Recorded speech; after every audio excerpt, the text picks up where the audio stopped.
have to start with an apology, because something that I said last time was not correct.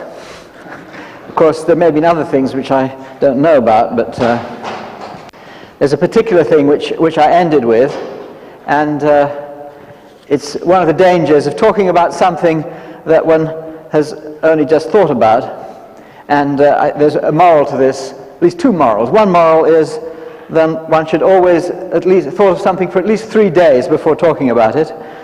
And the other is for you that you shouldn't necessarily believe things that you're told, at least not without thinking about them seriously. And just, I gave you an example. I was talking about the Kirchner-Specker argument, and this, it needs probably a little bit of elaboration in any case. Excuse me. Need something to point with.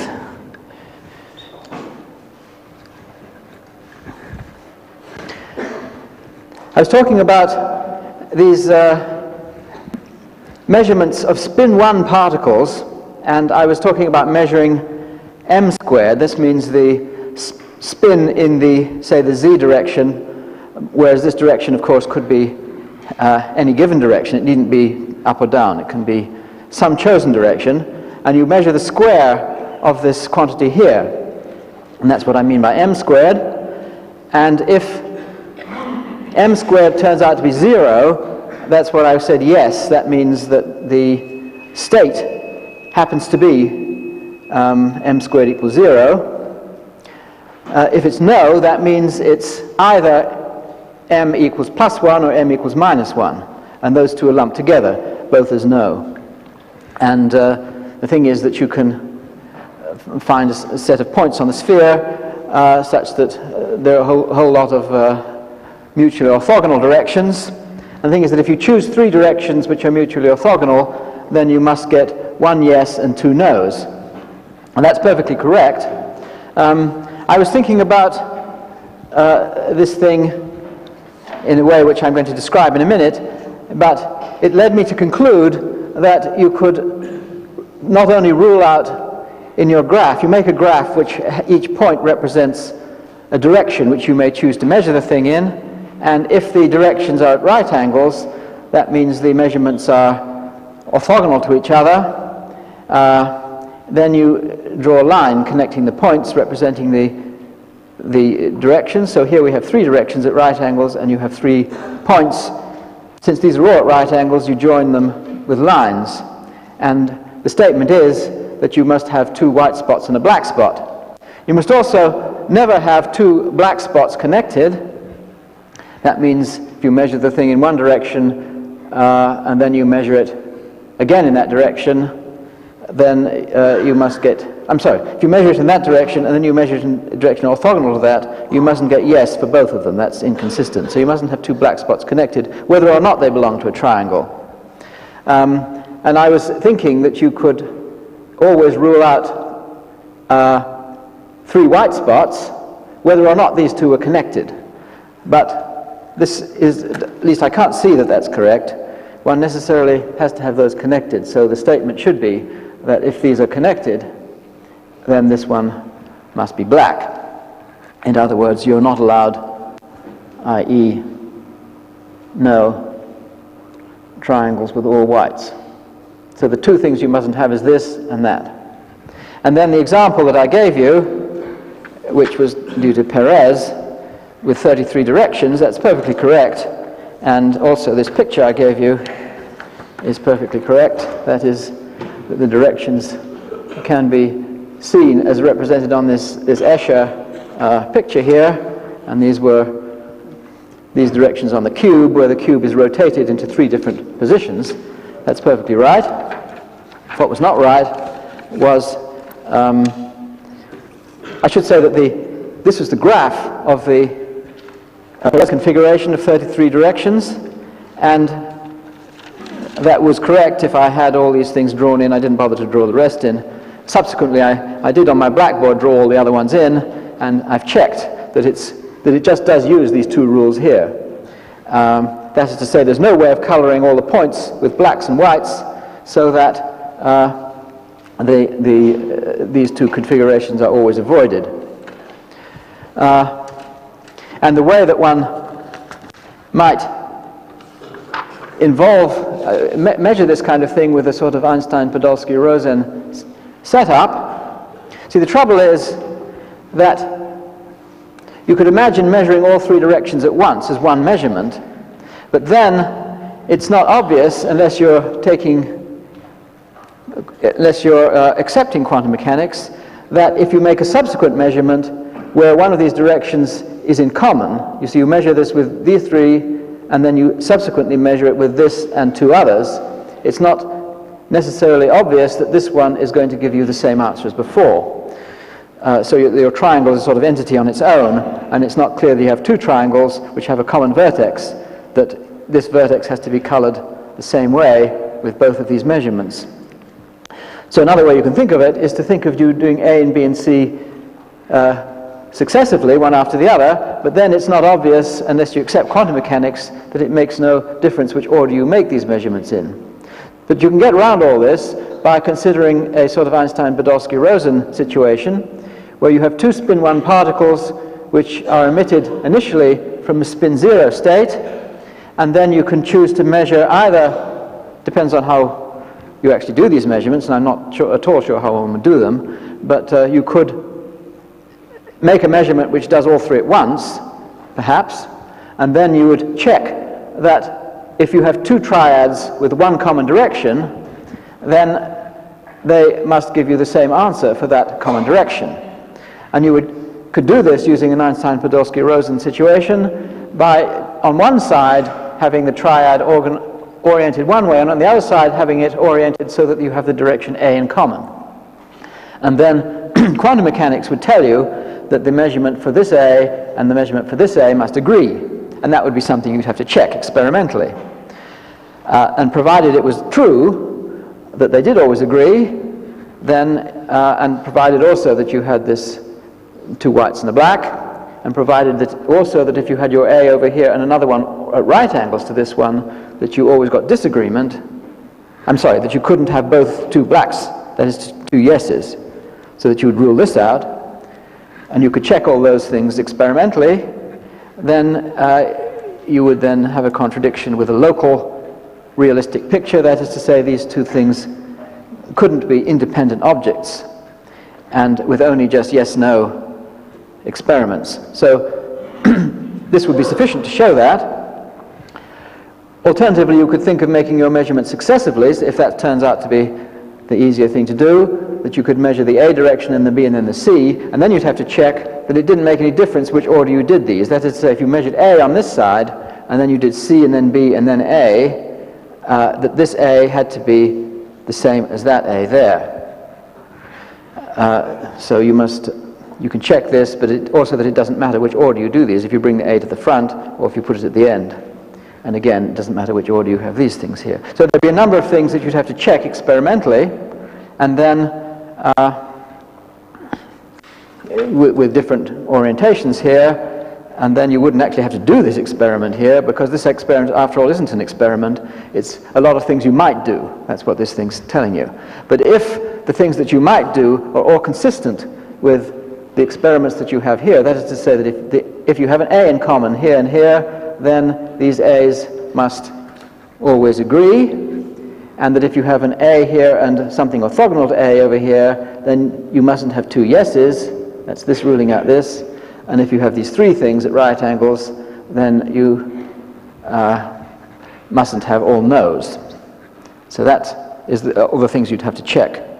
And then the very existence of this configuration, having checked this, would tell you that you can't have these things as independent objects without some kind of mysterious connection between them. But of course, it would be probably rather hard to do experiments of this nature. Now, the thing that I was suggesting before was I thought you didn't need to have this connection here, and that's a question of whether you can, which ways you can sort of churn these things around on the two sides, and I was just making a mistake in my looking at that, and unfortunately the mistake is such as to see, this example I gave you here, the simple example, was something which I was using the fact that these things don't need to be connected in my thing that I just did at the end last time. So in fact, that doesn't rule out this configuration. There are ways of coloring these points so that you avoid this and this, but not where this thing is removed and that line is not there. So that's, unfortunately, means that you have to do something more complicated than this. Whether you need as many as 33 directions, well, 31 directions, because there's the example due to Conway and Cochin, which I believe is not published, but which apparently use only 31 directions. You might think that's sort of footling to get these numbers down, but in a way it's not so footling, because if you were able to do this sort of experiment here, of course you'd only get these answers with a certain accuracy, and that accuracy, each time you did a thought experiment, you somehow have to multiply all those errors up. So the more points you have to consider in your thought experiment, the more accurate you would have to have the original experiments performed in order to get your necessary contradiction with a local realistic picture. So there is some significance in getting the numbers down.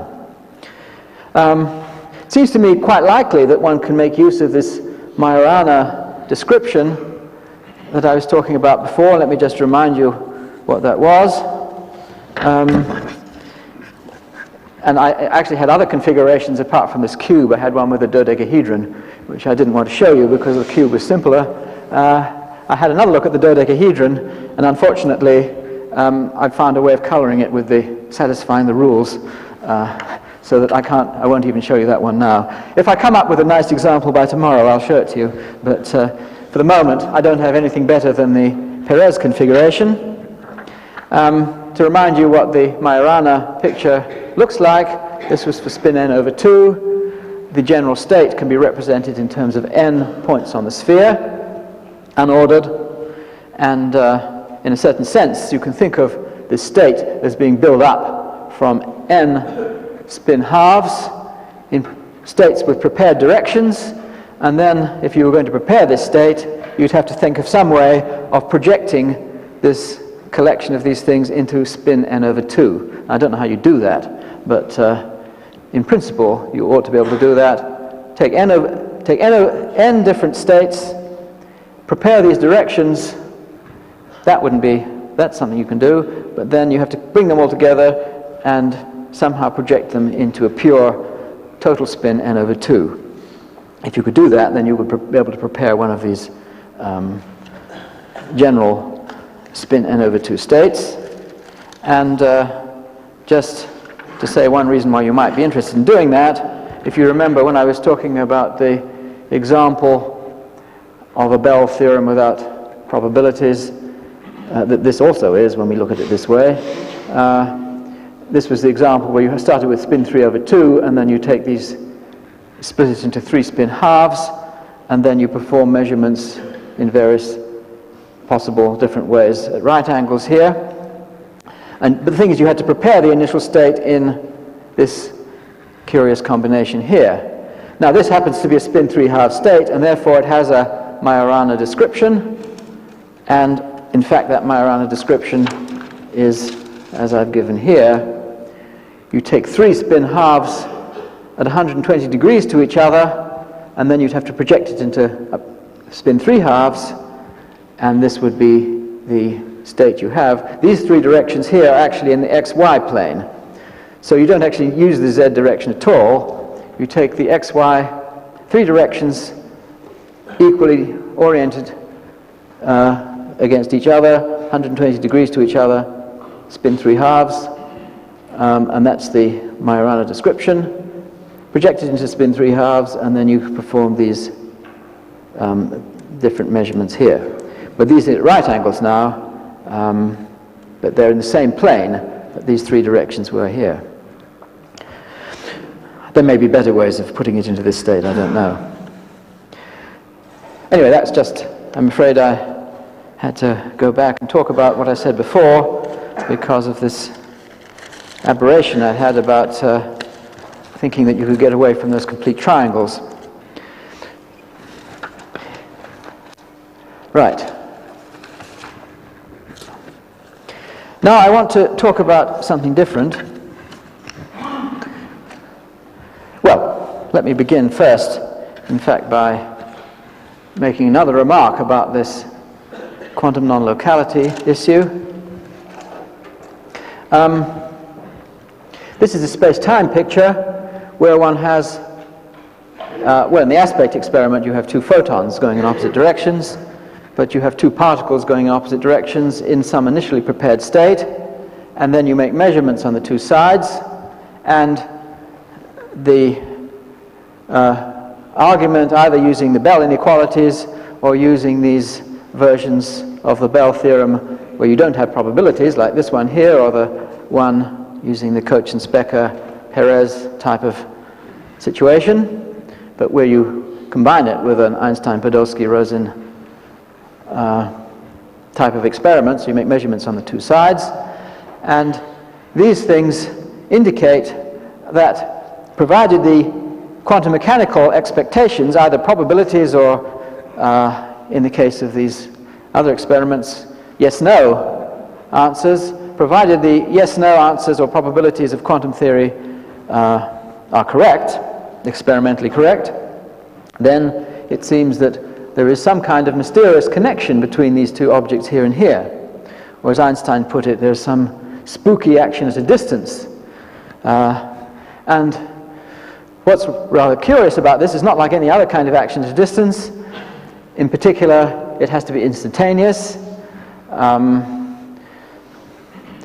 Secondly, it has to be independent of the distance apart that these things are, so that if these things were on different galaxies, for instance, the effect would not be reduced in any way. So to think of it as an interaction in the ordinary sense seems to be a misleading way of thinking about it. It's just a feature of entangled states. In quantum mechanics, that is to say, your state has to involve both these objects together, and making of a measurement on one side will somehow affect your state on the other side. Now, this is always puzzling if you want to make a description which is consistent with relativity, because your space-time picture, of course, I said instantaneous, but then instantaneous, of course, depends on who is saying instantaneous and which observer is doing the description of the space-time. So here we have the same space, one and the same space-time as described by two observers, and observer A regards events on that line as being simultaneous, and so if this measurement is taking place over here, then with respect to this observer, instantaneous for him means all along that line, so that means that the state, which is described on this space-time here, the spatial slice, I should say, which is an entangled state, it involves, it's a two-point function, if you like. The state involves this point and this point, so it's a two-point function, but it's described on that space-like surface.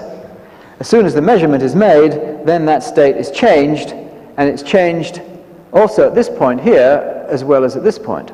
So observer A considers that somehow it's here that this photon decides it's going to be polarized in a certain direction, and then subsequently is measured over here, whereas observer B has a completely different picture of the reality of the situation.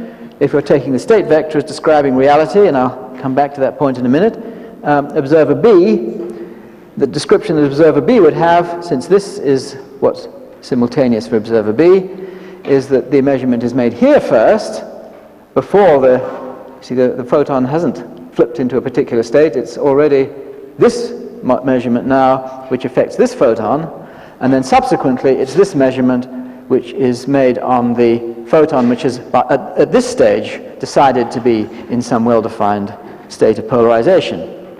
So one has incompatible pictures of the physical reality if you take the state vector as describing physical reality.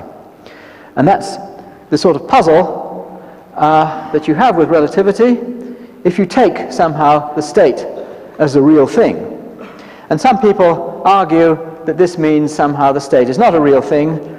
The state is just a description of our knowledge, or it's something which describes ensembles of systems, or something like that. I personally have trouble with all these points of view. In fact, I have trouble with anything, I think, in quantum theory. That's one of the difficulties. That's one of the reasons I think that people are endlessly arguing with each other, is because they can see the troubles with the other people's points of view, and so they have a very good case, and if they ignore the troubles with their own points of view, then they can have a nice rip-roaring argument.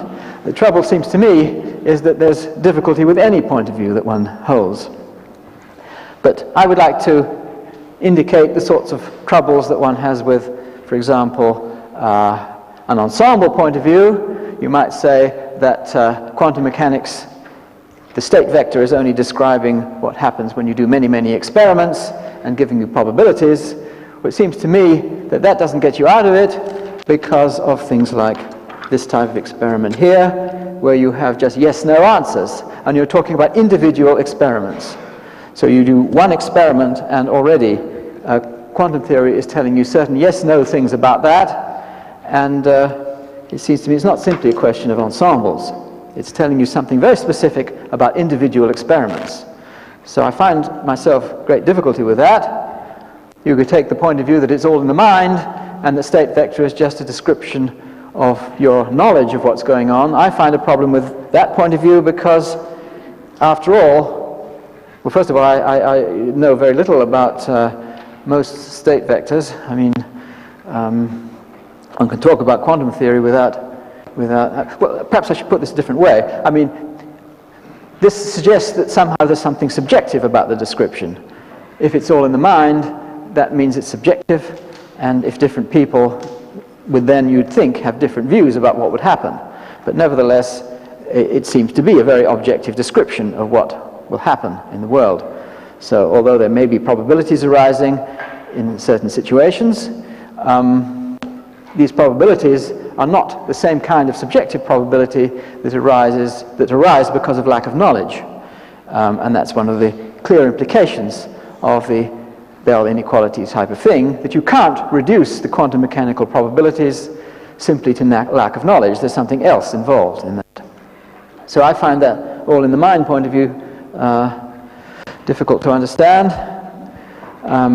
You might take the many worlds point of view, various other things. Let me first of all just say how I see quantum theory, or if you like, how von Neumann saw quantum theory. The quantum theory does involve two different procedures, and these two different procedures, however you view quantum theory, it's what you do.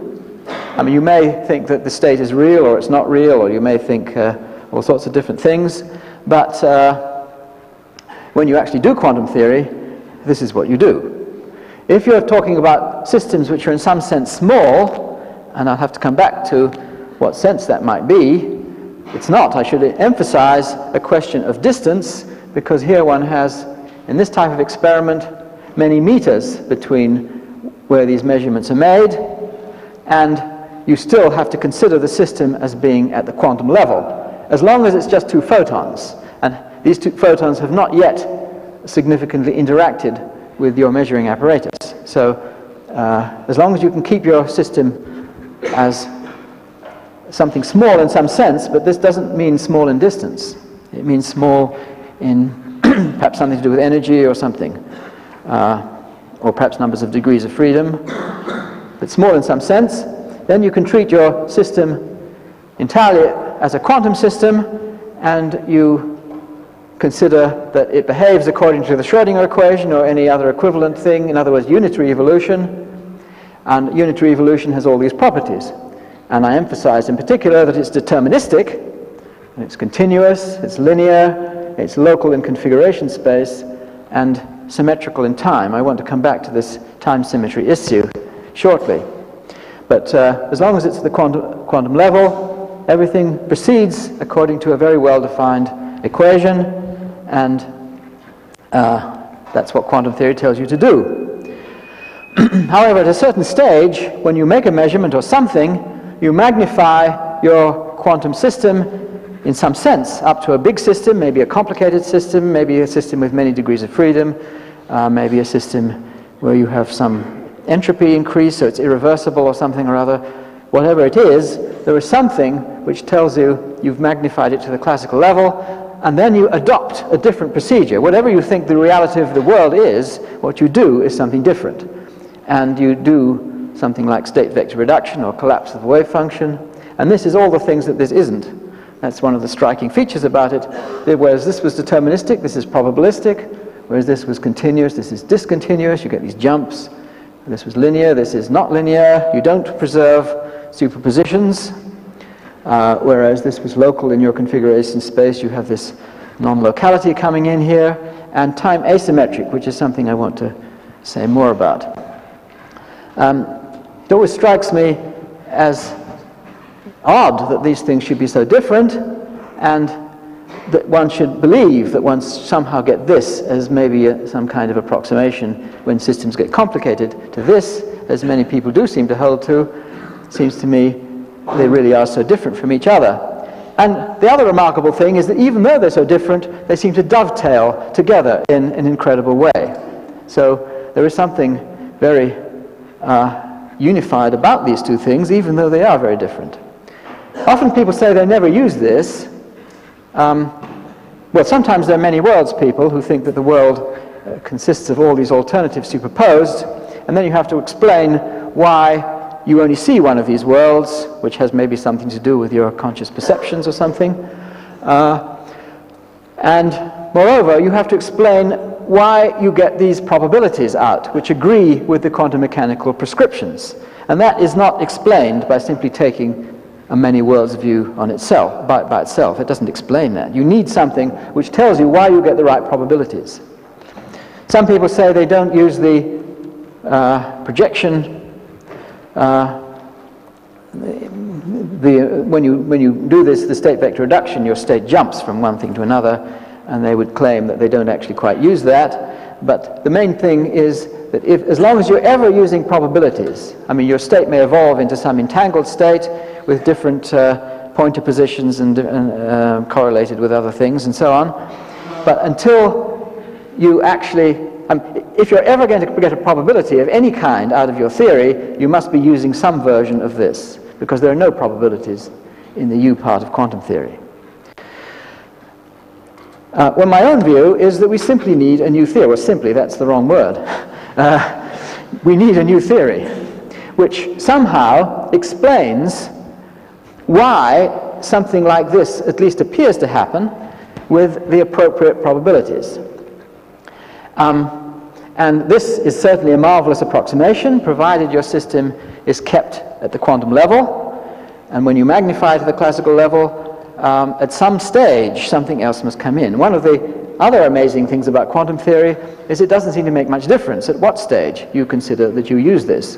And there's a whole range. It might be very close to the quantum level, or it might be right up at one's level of perception, or anything in between. But something seems to have to come in somewhere. And my own opinion is we do need a new theory, and these two procedures would be approximations, wonderful approximations, to that new undiscovered theory. I also believe that this will lead to a radical revision of our picture of physical reality. And one reason for thinking that has to do with this sort of situation. It has to come to terms with the picture of reality. See, if you think of your state as evolving and then suddenly jumping in these ways, that seems to be inconsistent. At least the picture of reality is inconsistent with a space-time picture. The observations that you get out are not inconsistent with relativity, but the picture of reality seems to be. So your picture of reality, it seems to me, will have to undergo a great change. I want to give some reasons for believing that I think that it has to do with quantum gravity. I also think that one is going to have, at some level, ingredients which are not computable coming in here. That has to do with some things which I may talk about tomorrow, but I don't want to go into that at the moment. These are all things which tell us that the combined theory will be something which would have to be, a very profound change with our present understanding. This non-algorithmic aspect would say that probably these probabilities here are not simply probabilities, there's something more complicated involved, which underlie the use of probabilities that we have at the moment. This is just a sort of picture of, I use this really for other lectures for people who don't know anything about quantum theory, but it's just to emphasize what one does with quantum theory. Say at the U level, you have your quantum states. Always you have to allow them to be superposed with these complex numbers, which is very mysterious. And your evolution applies, because it's linear, will apply independently to these two pieces, and they never get sort of unsuperposed. Your unitary procedure, once you've got two states which are superposed, you can't disentangle them. They always remain like that. And of course, this in the two-slit experiment represents your photon going one way or the other, or something like that. But then the R procedure involves, only at this stage, taking these two complex numbers and forming the square of their moduli. It's only at that stage you change the role that these numbers have. So that whatever new theory one needs would have to involve somehow bringing in this different role for the quantum amplitudes. Now, I want to, first of all, make a few remarks about nonlinear modifications of the Schrödinger equation. As I said, it must be such that these linear superpositions are not preserved, and you would expect perhaps something in which, when you magnify to the classical level, one of these sort of dies out and the other one goes down and the other goes up, or something like that, and so you'd have one alternative or the other. But you might imagine that some nonlinear version of Schrödinger's equation could give you such a thing. I just want to point out, well, there was a suggestion by Weinberg recently of a family of such nonlinear Schrödinger equations, but Gisin has pointed out that any nonlinear modifications of Schrödinger equation will lead to problems with your sending messages faster than light, or you want to have something which will appropriately violate the Bell inequalities and not lead to sending messages faster than light. And this is something that these examples don't satisfy. So you'll have a serious problem if you want to think of just taking Schrödinger's equation and adding in some nonlinear term. There are families of models, though, which are consistent with the Bell inequalities and not being allowed to send messages faster than light. John Bel has, I feel, performed a great service and in emphasizing that these models, whether you believe these models represent actual reality or not is not the point. The point is that there are models which will give you the correct quantum mechanical probabilities, and which, although in principle they would allow you to make experiments which would distinguish them from standard quantum theory, as far as any experiments that have been performed up to now are concerned, they would give you quite agreement with quantum theory. And I'll show you the original Girardi-Riemannian and Weber theory. I'll just sort of schematically indicate the form of this theory. You see, if you consider a single particle, then the Schrödinger equation will tell you that that particle will tend to spread out. If you take the state vector as representing what that particle really is, I mean, that's the reality of the situation. And in a sense, these people are following standard quantum theory very closely. They are saying that you take the state vector as reality, and you then you may have to make a certain change at a certain point.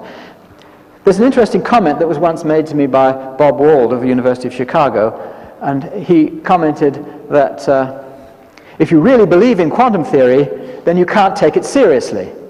And that's really quite a profound remark, because if you really believe the framework of quantum theory without any modification at any stage, then in some sense you can't take the state vector seriously as representing reality. And the people who do take state vector seriously as representing reality are, in a sense, the people who aren't quite taking quantum theory as being the real theory. They believe that there must be, at some stage, a change in the theory, even though the theory will proceed probably for a long way before this change becomes important.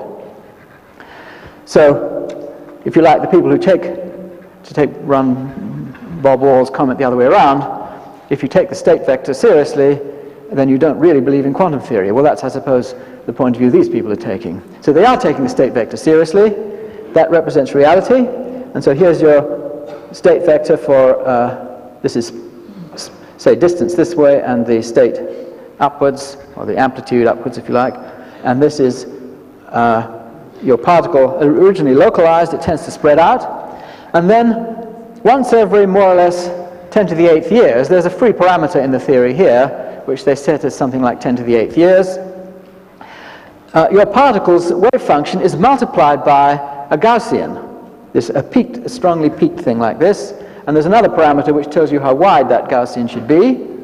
And the Gaussian has a probability of hitting this wave function here, which is governed by the square of the modulus of the wave function itself. So it's more likely to hit where the wave function is large and less likely to hit where the wave function is small. But what it does when it hits it is it multiplies this by this, and you now have, again, a localized particle. But this happens only once every 10 to the 8th years, so nobody would notice it. If it were not for the fact that particles tend to get themselves entangled with other particles. And for example, you might have Schrödinger's cat, which involves a lot of particles. And the thing is that if you take out one of the particles, this procedure will apply once every 10 to the 8th years to individual particles, but if you've got lots and lots of particles, then it's almost certain that it will hit one of those particles very, very rapidly. So if you have something as big as a cat, it'll be happening all the time. And if it hits one of the particles, it drags all the others with it. You see, it's like performing a measurement. The whole state is an entangled state. The particle that gets hit times the rest of the system, plus, etc., etc., etc. And if this one gets hit, this gets localized, and it pulls the whole cat with it. So if the cat was over here or over here, then if one of its particles gets hit, suddenly the whole cat has to be over that place. So it does give you consistency with the macroscopic objects, the way they behave apparently according to classical physics, and also provided you only have a small number of particles, they will behave according to the U procedure or Schrödinger equation. So it's a very nice model.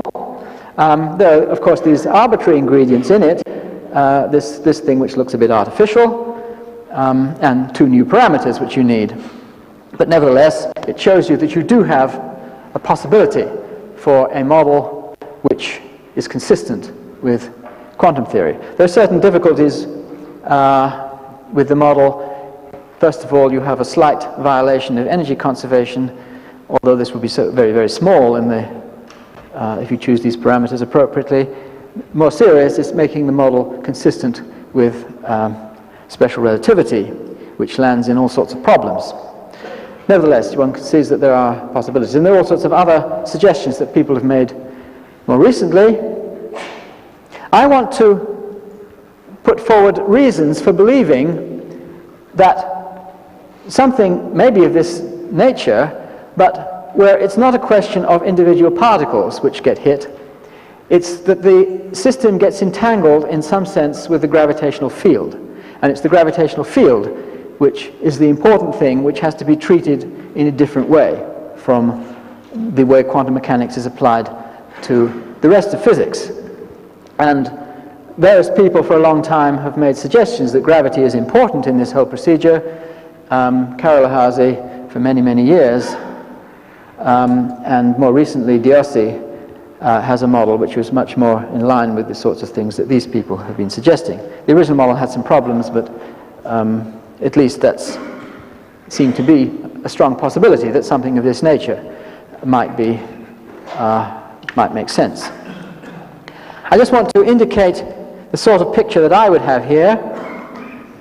You see, let me just consider a very special situation where you might have, say, a cloud chamber, and a particle enters this cloud chamber, and of course there are lots of different things it might do, but let's just consider the possibility that the particle might come along in this track, or it might come along this way. And I'm only going to consider, see, quantum mechanically, as long as that particle has to be treated at the quantum level, then these two tracks here, or these two particle paths, have to be superposed as part of the state.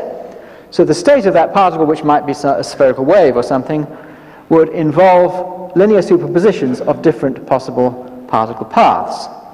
And the reality of the world, according to this view, would be represented by linear superpositions of such paths. That's the state vector. Now, when it enters the cloud chamber, it starts to, assuming it's a charged particle, it will start to ionize other atoms here, and these will cause little droplets to collect around them. And you still have to consider, as long as everything is at the quantum level, you still have to consider that you have a superposition of this path together with these little droplets forming now, and this path together with these little droplets forming. So the state involves a superposition of different paths and different collections of droplets forming. Now that's what standard U quantum mechanics tells you must do. So there's nothing unconventional at this point here.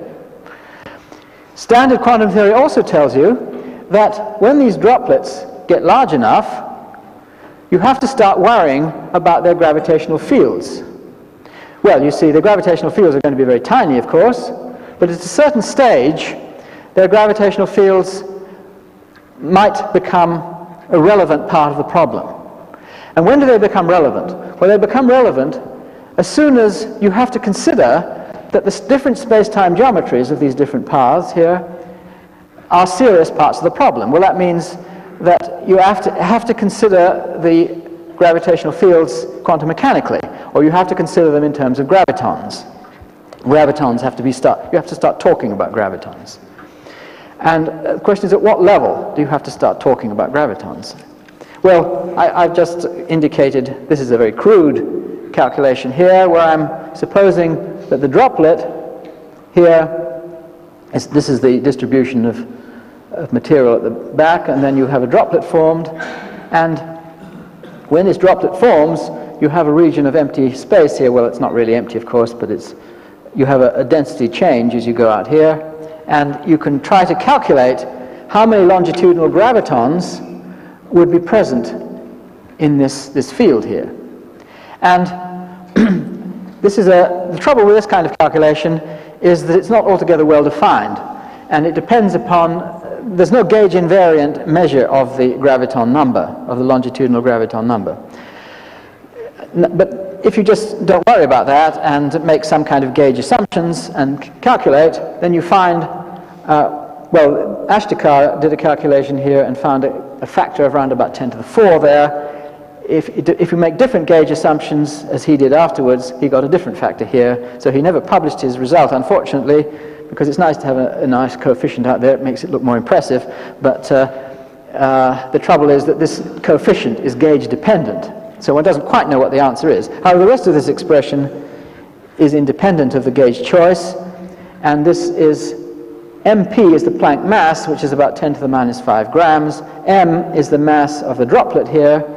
And then you have a logarithm of the ratio of these two radii. So roughly speaking, if this thing is of about 10 to the 4 or something, you would expect these effects to start coming in. That is to say, you expect a graviton number of about unity when this droplet is of the order of 10 to the minus 7 grams or something like that. So that's just very, very crude. And I'll come back to this a little bit later on, but at least it's telling you that at that sort of level, you're going to have to start to worry about gravitation in a quantum mechanical way. And that's really all I'm saying here. Or put another way, you have two different states which you have to superpose, and part of the description of the state is the space-time geometry. And these two space-time geometries, which you have to superpose, are now significantly different in the sense that they are quantum mechanically different, and you have to worry about whether you can superpose different geometries Or what are the rules when you do that? So you really are in the area of quantum gravity, whether you like it or not. And I'm just really making this example here to show that it's not an unconventional viewpoint to say that quantum gravity is involved in these things here. You have to bring quantum gravity involved if you're not going to cheat. Of course, you cheat in many ways in talking about quantum mechanical situations, but usually the cheats that you perform are things where it doesn't introduce a difference of principle. The point is here that if you ignore gravity, you're cheating in a way which may make a difference of principle. And that's really what I want to emphasize here, that quantum gravity is something which may well involve some serious difference of principle. Well, I'm just making a few comments here, some reasons for believing that state vector reduction may be, or must be, I've said actually there, a quantum gravity effect. Well, I've talked about EPR and so on. I don't want to say much more about this. It's just that it's very hard to see how one can make sense of these Einstein-Podolsky-Rosen type situations without some radically different viewpoint as regards what's happening, a sort of physical reality taking place within space-time. It causes problems. I don't want to emphasize this one particularly, though. I wanted to say that there are severe problems in formulating ordinary quantum mechanics in the presence of space-time curvature. So the rules of quantum theory, even if you're trying to do it in a curved space, lead you to difficulties. I'll mention this in just a minute, but let me just go down to the bottom of this slide first.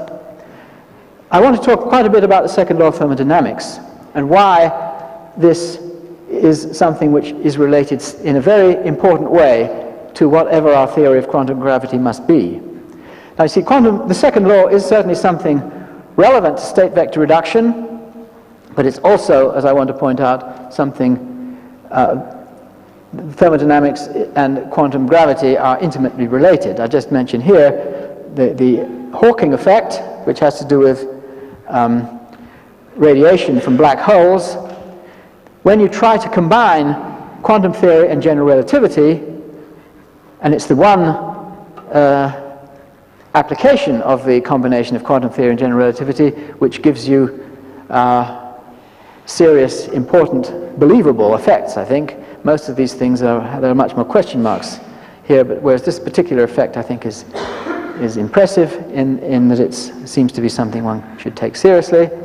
But it tells you that you must involve thermodynamics, that you can't get away from these, just putting these things together without considering thermodynamics as well. So somehow thermodynamics, quantum theory, and general relativity all kind of come together.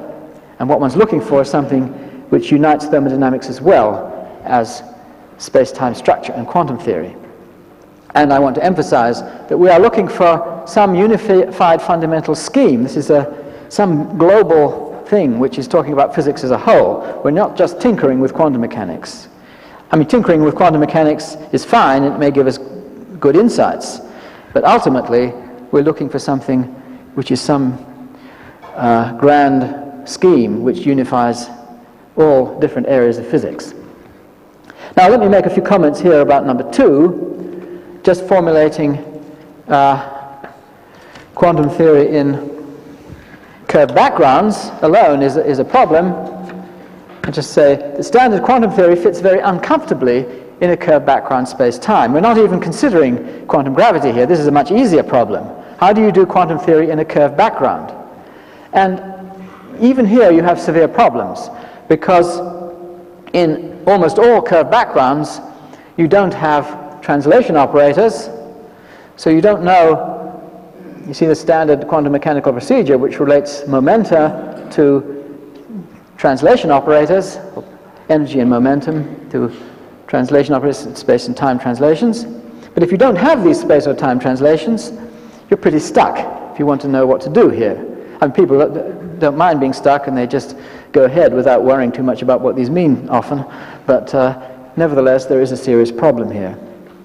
You might say more correctly,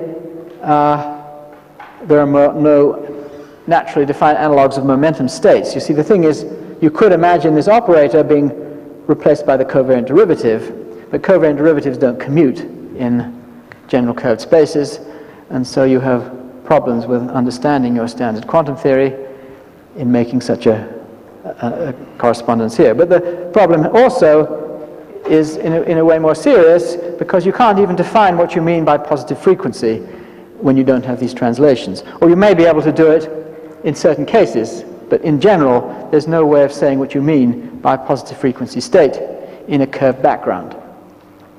So this is just telling you difficulties that are already even present in trying to quantize in a curved background. But quantum gravity is something much more serious than this. That's just a pale shadow of the difficulties involved. I'd say in full quantum gravity, where you have to take into account the back reaction on the space-time, and that's what I'm saying we need to do here, you see, because we're actually looking at space-times and involving the superposition of different space-times. So you see, what does it mean to superpose different space-time geometries? I mean, and the thing is, it's not just that you're superposing the geometries, it's then you have to do your physics in such a space-time. So if you're considering that you have two different space-times which have to be superposed in some complex superpositions, that's a funny kind of a background now in which to do your physics. You see, it's not just that you have to do your physics in a curved background, you've got to do it in some background which is already superposed in some sense. So there are serious problems of understanding there. It's bad enough if you just consider light cones superposed. It makes nonsense of one's normal ideas of causality. But even this is not really what's involved here. I mean, it's worse than this, because you have somehow to identify your points. You see, you don't know which point in this space-time is to be identified with which point over here. And you're just superposing the geometries. If you had some canonical way of identifying points, then you'd be having the problem of knowing how to superpose your light cones. But it's really worse than that. So I'm just throwing problems at you to show you that quantum gravity is a serious subject. There are other things which people have talked about for a long time, which are, if you like, pale shadows of the difficulties one has here, that the field operators, you see, it's a normal part of quantum field theory, that field operators must commute at space-like separation. But when your concept of space-like and so on becomes quantized, what on earth does this mean? So how do you do quantum field theory, even at all, in this situation? It's a part of this making nonsense of causality here. There are serious problems even if one takes a milder viewpoint here and tries to do say an S matrix and look at some perturbation method, which is what people very often do. They certainly run into divergences and non-renormalizability problems. They sometimes are ways of getting around these difficulties here, but even those don't really come to terms with some of the other problems involved in setting up an S matrix form of quantum gravity. And one thing is, you have this, I just mentioned here, the thing called the Bondi-Metzner-Sachs group. You don't really get Poincare invariance out at infinity. You get something else, which, if you like, the individual gravitons, as they go out to infinity, slightly muck up infinity. You can't actually ever consider them as decoupling properly as they get out to infinity. So you often do hear, that now we have a renormalizable or finite version of quantum gravity theory, but these don't really come to terms with any of these problems that one has here. So although there may be steps towards understanding quantum gravity, there's certainly nothing I've ever seen really comes to terms with most of the issues that are involved in quantum gravity. So I'm just, as I said, just trying to show you how serious the situation is, and that one must involve also that in a problem where the scales of things get up to the Planck mass, that's this 10 to the minus 5 grams, then gravity really is in the problem. You can't get away from it. So I'm trying to emphasize that this point of view is, in a sense, is a rather conservative point of view, because it's telling you, we know we've got these problems at this stage, and we have to face up to them.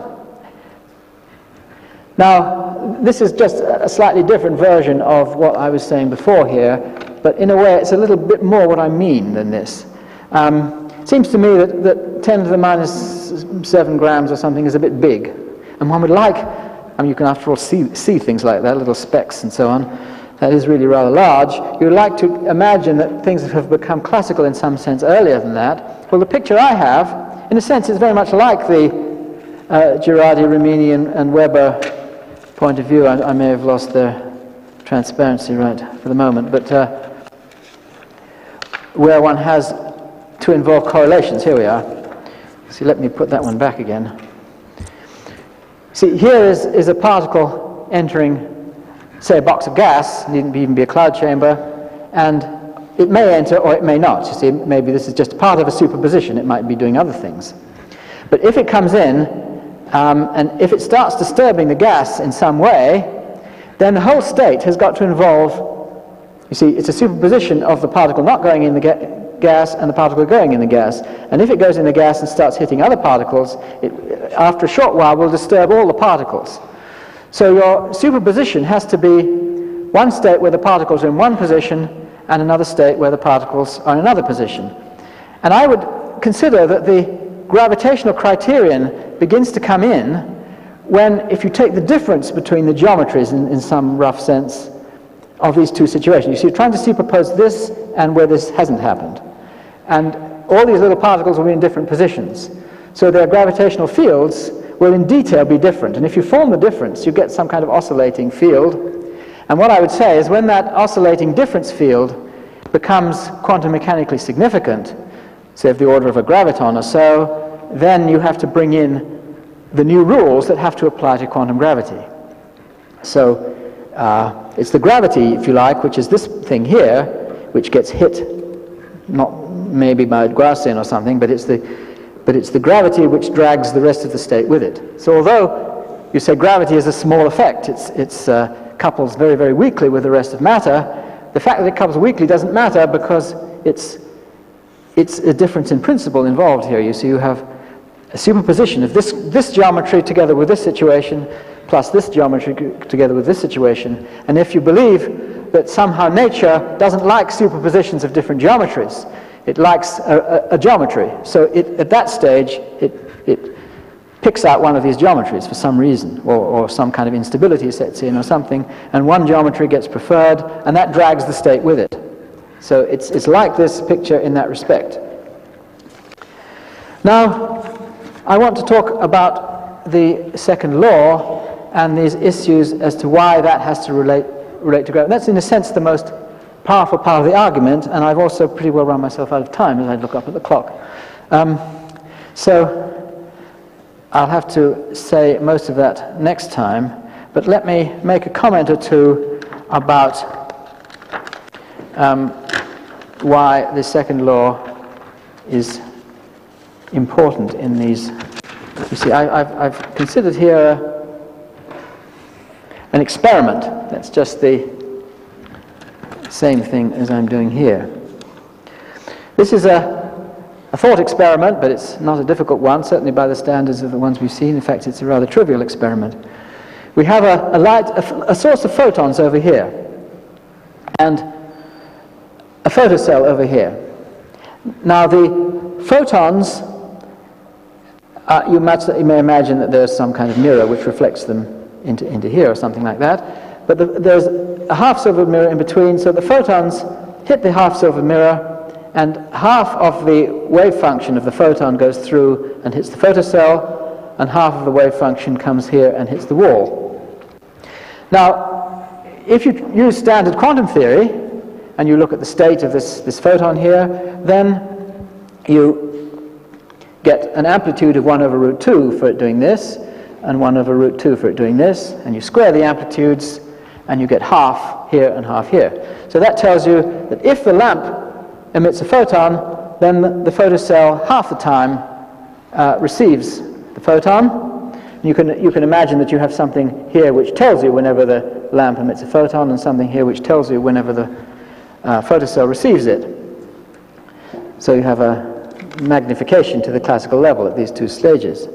But the thing is that the probability in the forward direction is governed by the quantum mechanical rule, where you have linear superpositions, then it goes to one or the other, with probability given by, relative probability is given by squaring these amplitudes here. Now, what I want to consider is What would you do if you read that backwards in time? Now, you see, the question is whether quantum gravity is time symmetric. Sorry, I don't mean quantum gravity, I mean, I'm coming back to that, you see. This is a question of wave function collapse, whether it's symmetrical in time.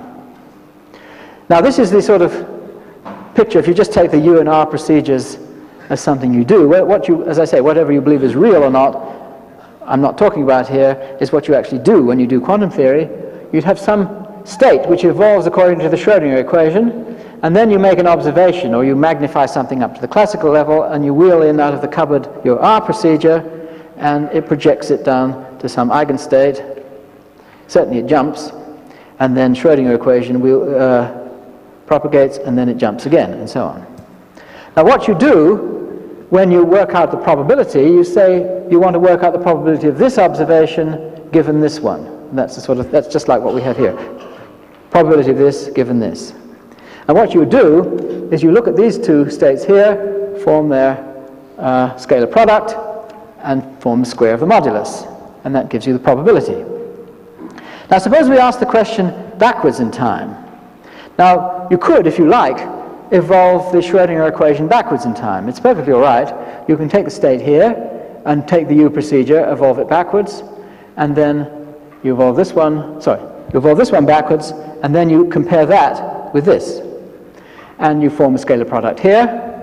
The thing is, you get exactly the same alpha squared, because since this is unitary all the way along, and this one is unitary backwards, the scalar product, no matter what time you choose to make the scalar product, will be the same.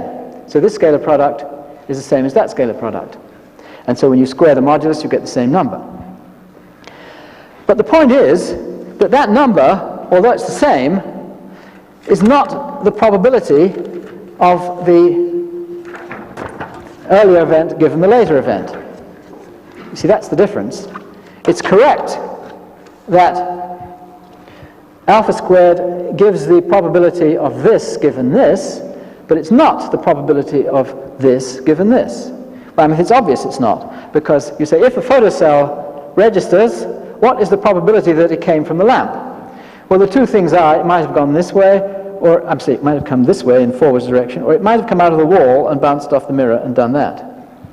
And that is using this backwards evolution, if you want to, which gives you the same alpha squared. However you do it, you always get a half for your alpha squared. I mean, that's correct. That is, alpha squared is a half is correct. And that is the squared modulus of the squared modulus of the amplitude, whether we read it forwards or backwards. It doesn't make any difference. The thing is that this a half is not the right answer when you do it backwards. And you say, what is the right answer? Well, the right answer is that it almost certainly came from the lamp. It's most unlikely that it came bouncing out of the wall there. I mean, after all, that would require a great miracle of things hitting each other in apparent violation of the second law of thermodynamics.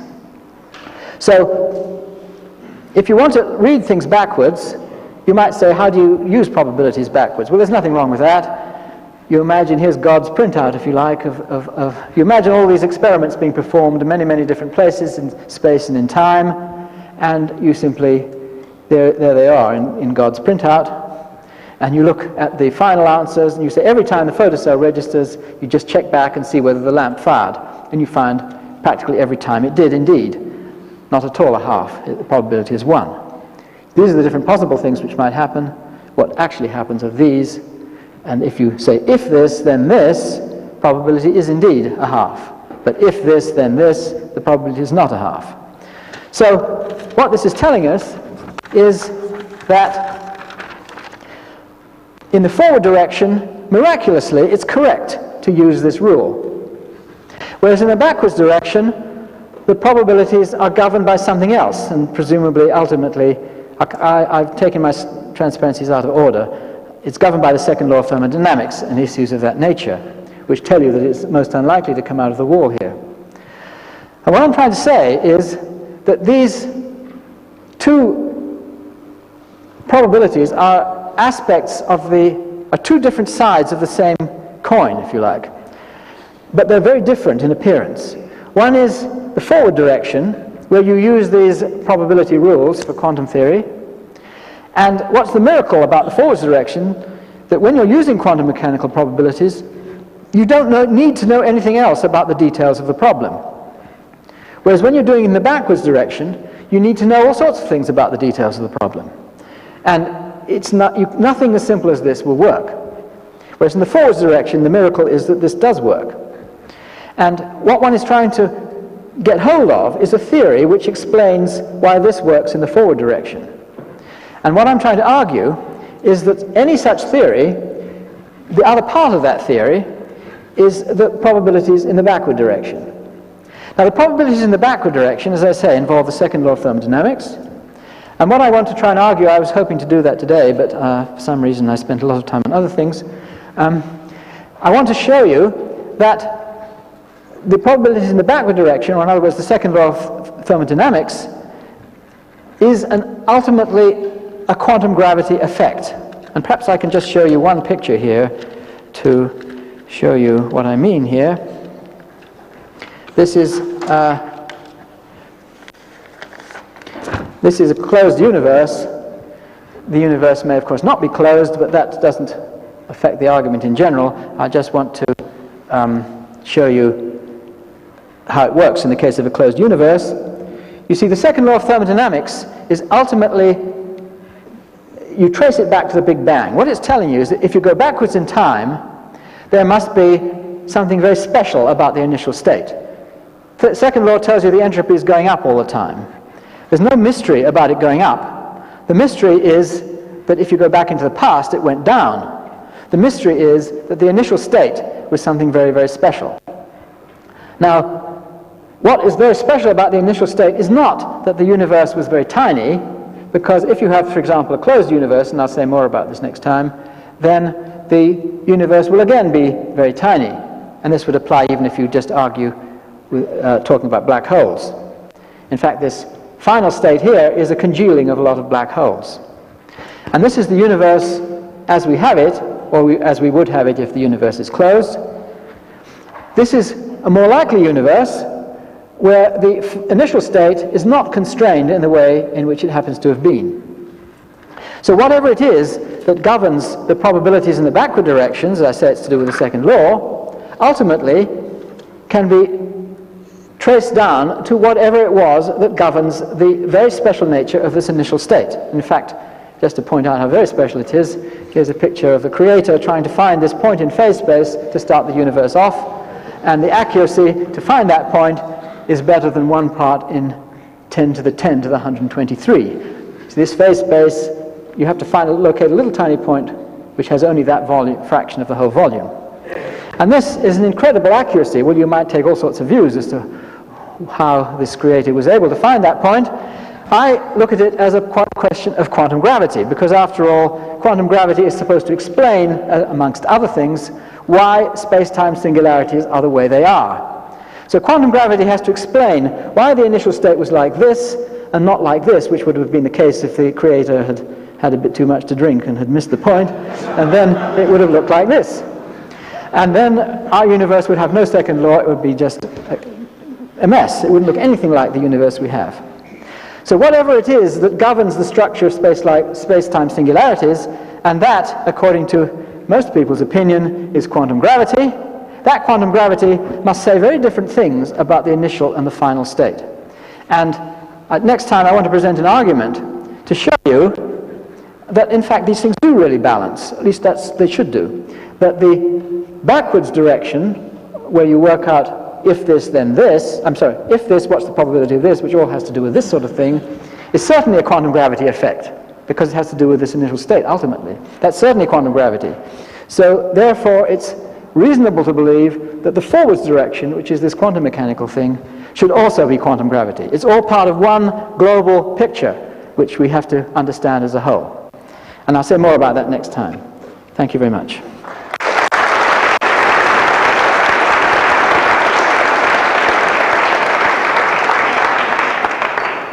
Thank you very much. We are a little bit late, but there's time certainly for a few questions.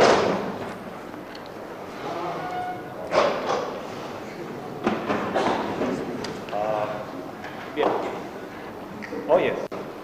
I have a something in principle.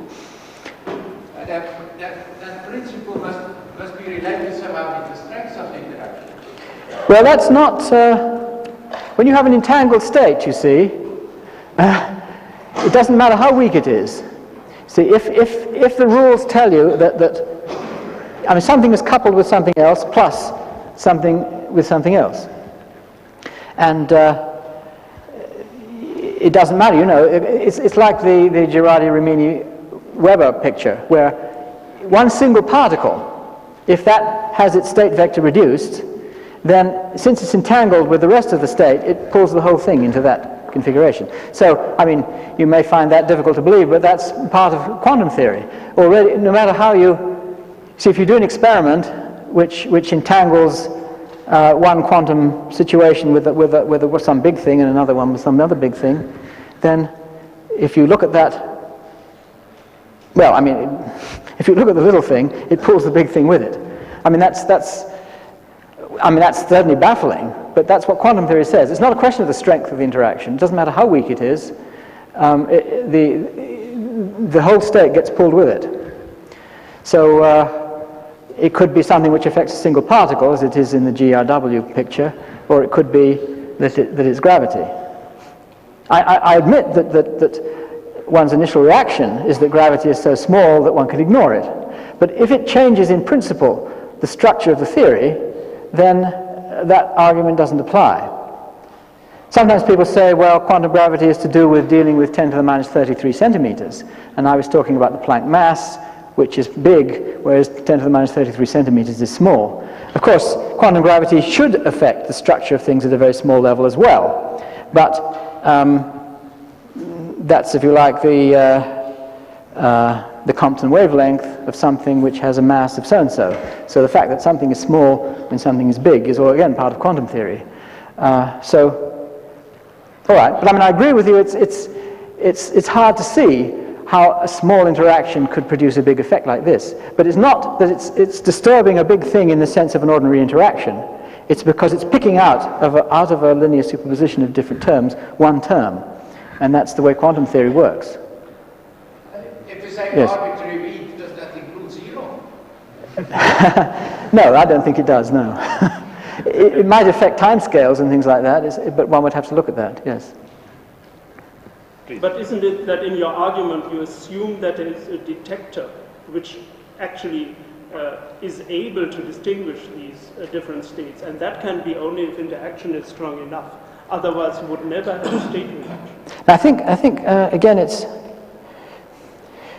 You see, quantum theory tells you that you have these superpositions of different products.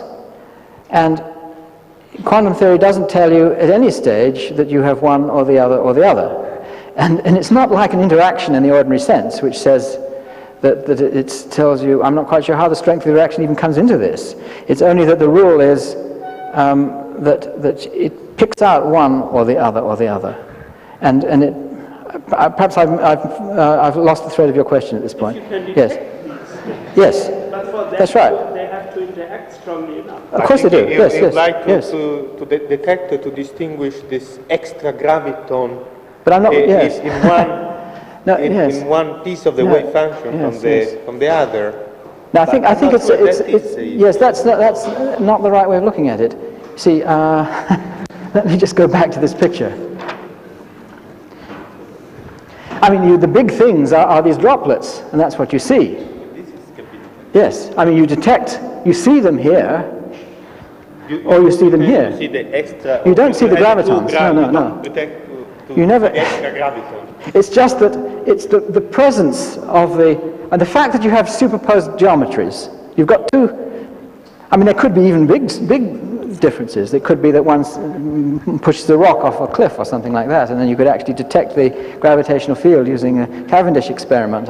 And as long as you don't believe anything has happened, you see, if you believe that the states are superposed still, then you would have to believe that those detectably different geometries were superposed in some sense. I'm saying that that's not the point. It's not a question of detecting the difference between the geometries. It's when, in the physics, those two geometries have to be superposed, that the new physics, which we don't have yet, tells us, no, it doesn't superpose, it selects one or the other. And the thing is that I think people think, I just want to really emphasize this, you see, people think that I am being unconventional or radical or something when I say gravity is brought in here. Gravity has to be brought in no matter how conventional you are. It's the question of what rules do you use when you bring gravity in? Well, most people might say, well, you still superpose according to the ordinary principles, and that means that you still have to superpose the rock at the bottom with the rock on the top of the cliff. I'm actually placing the difference between standard quantum theory and the new theory at a much later level than most people would, because I'm saying it's only when gravity does become involved that these differences start to appear. They don't appear earlier. Now this is in some sense unfortunate, because it does mean that it's hard to think of an experiment which would distinguish between these possibilities. Whereas a theory which is in a sense more radical than mine, which says that these differences come in earlier than places where we actually believe that there must be a change in the theory, because quantum gravity does have to come in. If you believe that comes in earlier, there's a better chance of making an observational distinction between the suggested new theory and standard quantum theory. Whereas this is